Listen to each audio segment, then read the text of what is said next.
Streamer Awards and annual. I mean, I probably will be, right? She was super successful with it. I'm surprised with the viewer count for Streamer Awards. Oh, absolutely. I don't think it would have hit like 300 plus K. That was really impressive. Are you planning on going every year? Bro, it like happened 2 days ago. It's like you go to one event and someone asks you, are you going every year? Like what the fuck would you respond?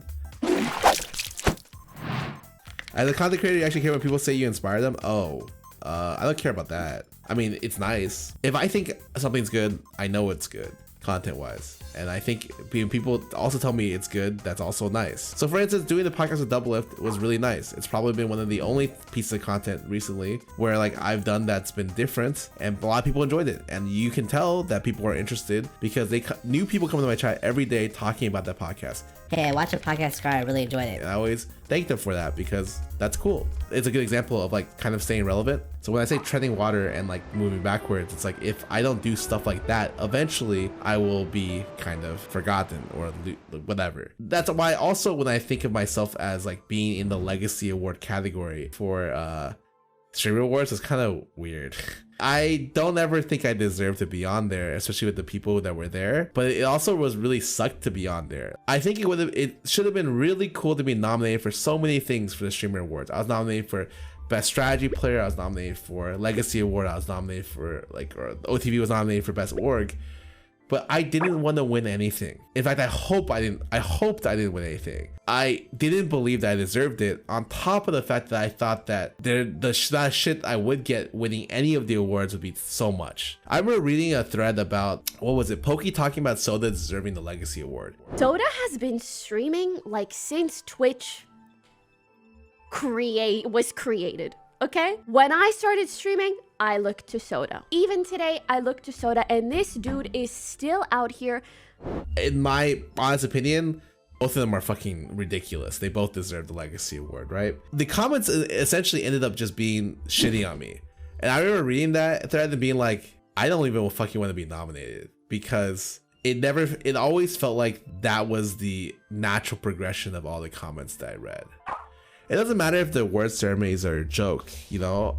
It's just, maybe it's something I shouldn't have looked at, or maybe it's something that I shouldn't care about. But the fact of the matter is I did kind of care a little bit about it. And I always feel that because I never talk about my accomplishments or ever bring them to light, I don't really care about ever getting recognition for stuff.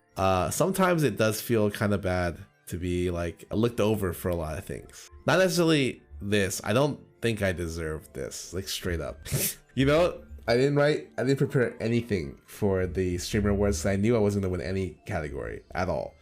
But I did think of something. I was like, man, if I win the Legacy Awards, I was supposed to just be like, I'm a huge Soda fanboy. If you want this, I'll hold this for you.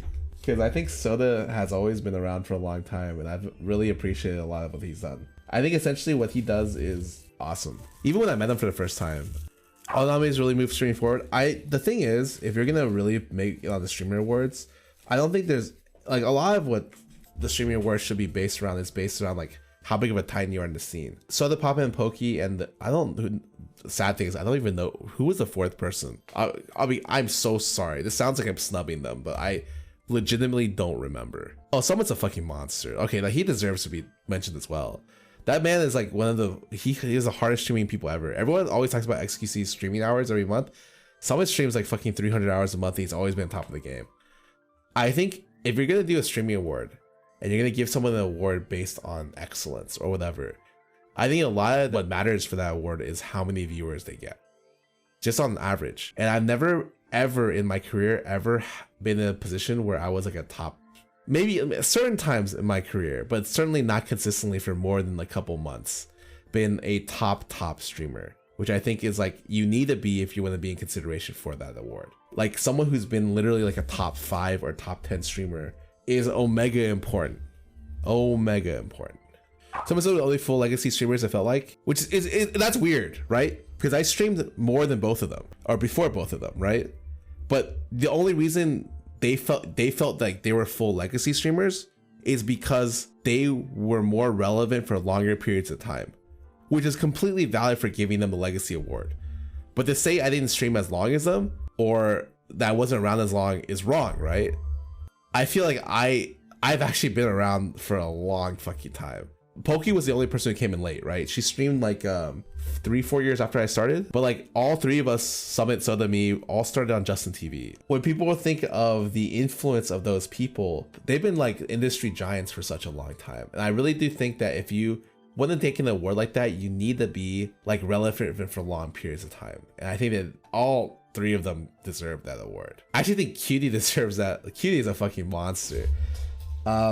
If he wasn't such a crazy man and streamed like random MMO grind games because he wants to, he would still be like a huge streamer. But awards based solely on fan awards, I have no idea. All I know is I purposely didn't talk about the awards. I didn't retweet it, I didn't fucking talk about it on stream because I was like, I don't think I deserve to win any of these categories, so I'm not gonna talk about it. I end up staying so down to earth with all your successes. When you have bad long-term memory and you live in the present, you can't really think so much about your successes. And when you have bad self-confidence, it's really easy to stay humble. So how'd you get your attire for my streamer awards? I have this one shop, the very small, tiny shop where I go to get rentals. It's pretty cheap. It cost me like a couple hundred, like $200 to $300, and I get a rental within 48 hours every time. A really nice lady named Olga, Armenian woman, always helps me out. I come in and she just hooks me up. Takes like 50 minutes when I'm there and I'm hooked up and I'm good. I just leave. Yeah, I always get rentals. My weight shifts quite a bit and it needs to get tailored a lot. And so I'm like, all right, fuck this. And also on top of that, I like to wear different things for events because I only go out once every 6 months, right? Once every 4 months. So like when I dress up, I want it to be different. For Arcane, there is Velvet. I was considering Sequin or Sequin. Thank God I didn't. Lud wore it, fucking killed it. I didn't want to compete with that guy. That guy's too fucking handsome. You mean Hachu? Yeah, I met her. She said hi, and she's like, "Do you know who I am?" I'm like, "Yes, I know you're Hachu." She literally lived in our house for a couple of days. I'm like, "Yeah, I know who you are, Hachu. What the fuck?" Kind of pizza did they serve at the awards? Real talk, the catering. Okay, the catering food was apparently good. I wouldn't know because it ran out like instantly. And then they had like food afterwards for the after party. It's a pizza and churros. And I was like not really feeling it because I think the pizza ran out kind of quick. And then I went to an after party. That was fucking funny. We went to the GTA boys threw a party at their place. But then like when we went there, the cops were there. And apparently the place used to be owned by TikTokers who just ruined everything. And so the cops just stayed there, parked outside because like the TikTokers used to like destroy stuff. And so they were worried. I don't know, what is it with like, I've had this situation happen when we're looking for houses where like, it's like, okay, you can't, no influencers here because like this one TikTok group that rented from here like destroyed the place. I'm like, what is it with TikTokers and destroying fucking property, dude? And then when you were excited to meet, oh, Germa. Oh, I ate dinner with Gumi and 5UP, and I hugged 5UP, and I thought his name was Steven, but it's not Steven. And he just gave me this weird look. He's like, my name's not Steven. I'm like, oh my God, I am so sorry. It was very, you know what? Happens. Any new YouTube channels you like recently? Mine was Korean Englishman. I have enjoyed folding ideas. He has a 2-hour video on NFTs, and I didn't really have a good comprehensive like idea of NFTs before that video, and afterwards I'm like, interesting. It was worse than I expected, but whatever. But they did a really bang up job. What a fucking fantastic person. And I started watching his other videos. A lot of my spare time is like in the restroom. I look for long form video essays for stuff. So I typically like stuff like Summoning Salts, or I like stuff like that one guy who said that Ratatouille is Pixar's magnum opus. That one was really fucking good, that channel. And so like I just go around looking for video essay stuff, you know? The idea for the ideas, I just like watch stuff like his lukewarm defense of 50 Shades of Grey. I'm like, this is not what I expected to be listening to today, but it's kind of good. When are you starting a podcast? I was thinking about doing another podcast, but honestly, I don't like that my idea is that since I like to talk, I should do a podcast.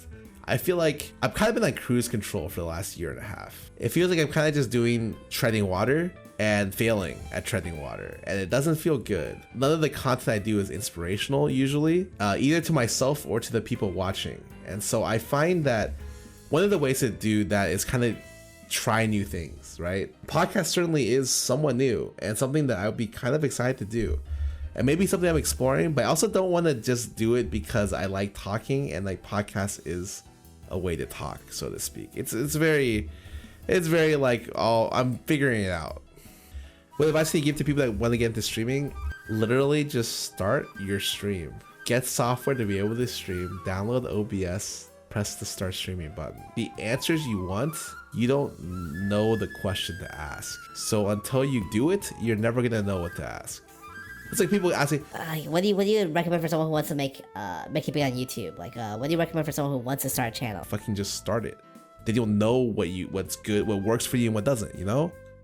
The realistic thing is, if you want to make 100% be super popular, someone already said it, hit rank 1 in a popular game. I guarantee you is raw fact, without a doubt, every single time someone's been rank 1 in a popular game, they will get viewers, regardless if their personality is a potato and their PC runs on fucking fumes. The game even need to be popular. I mean, to some extent, yeah, you need to have players. Rank 1 Guild Wars 2 players still won't make much money. I mean, but the thing is, they'll get viewers. It's not about making a lot of money. It's like, you will guarantee viewership with being rank 1 in a somewhat popular game. I'm not talking like 1,000 viewers or multiple tens of thousands of viewers. I'm talking like tens of viewers, maybe hundreds of viewers, maybe 100 viewers. Tell us about in order to be a streamer, you have to start streaming somewhere else to pull viewership from there. Would you agree with this method? Everyone knows that. Oh, sorry. It's like a very common method. Yes. That's what you should do, because Twitch discoverability is ass cheeks. So you go to a platform with better algorithms like TikTok or YouTube and build something there and come back to Twitch, because the Twitch discovery doesn't really work. How do you balance your social life? And you know so many people, I don't have a social life. Also, I don't balance. I stream way too much. Also, even though I know a lot of people and our OTV friend group is quite wide, it doesn't mean that like all 25 people hang out with each other and talk every day. Like, there's definitely people who are closer with others, and that's completely normal. I just want to say. And I definitely have people I talk to a lot more than some of the others. Have you ever actually India with streamers? No. I did think one of the interesting decisions that I made very early in my career is I didn't like people taking my YouTube content. I didn't like highlight channels. So I did this thing where I global struck every highlight channel that ever took my league footage. Ever. Not strike them, sorry. I just made it so they couldn't make money off of it. So if they ever used my content, it would immediately take the portion of the video that they used and I would take the money. Straight up. I didn't think a lot of highlight channels did anything in terms of editing or making it better. They just slapped on the clips. I was getting kind of pissed. And I always wonder if that like kind of ruined my discoverability during some of my league career because of that. But honestly, I didn't feel bad about it because only one channel reached out and I liked them and I said that they could use my clips, and it was the really famous one, Synapse. Yeah. The thing is, they would ask in such fucked up, like slimy ways. They would like upload the clip, it would get struck, and then they would ask, and I'd be like, that's a funny fucking way of doing business. It just felt weird the way they approached it. It felt very much like they introduced themselves as how many subscribers their channel had, and it definitely felt like they were trying to do me a favor as opposed to it being something else. Sure, I feel like there are a lot of people who just use clips of people, right? And I'm some of the times like it feels weird that like a lot of the content on Twitch is like just React content redone or like content taken from others that you upload. It is kind of weird to me. I've never felt super good about the latter, and slightly more okay with the former. At the very least, it's like the argument's always transformative content, right? Then they find out how much money you can make clipping, doing highlight channels. It's just hundreds of thousands of dollars. And they're just like, okay, well, I'm gonna be a highlight channel.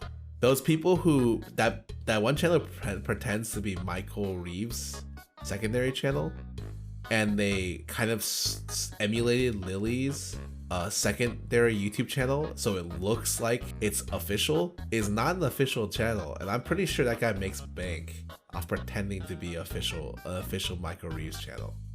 Michael Reeves, yeah. I'm pretty sure that guy makes like 100 grand a year easy. Like, dude doesn't deny that he's not a second channel. Oh, I know. It's kind of fucking weird. Being a Michael Reeves clip channel, Lily Pichu, Michael Reeves couples channel, those exist. Whatever. I get it. You're using them to get views, and they get a lot of views because they're fucking really popular and they're cute together, and fuck them. I get it. But to also kind of emulate yourself in a way where it's like kind of like you're pretending to be Michael's official second channel is kind of weird. VTuber clipping is actually crazy as well, viewership wise. It's a lot different, right? Because yeah, the translation quality actually, it means it's different for the Western audience, I feel, because I would never be able to understand Eastern VTubers if they weren't clipped and translated. So I feel like they at least add value that way.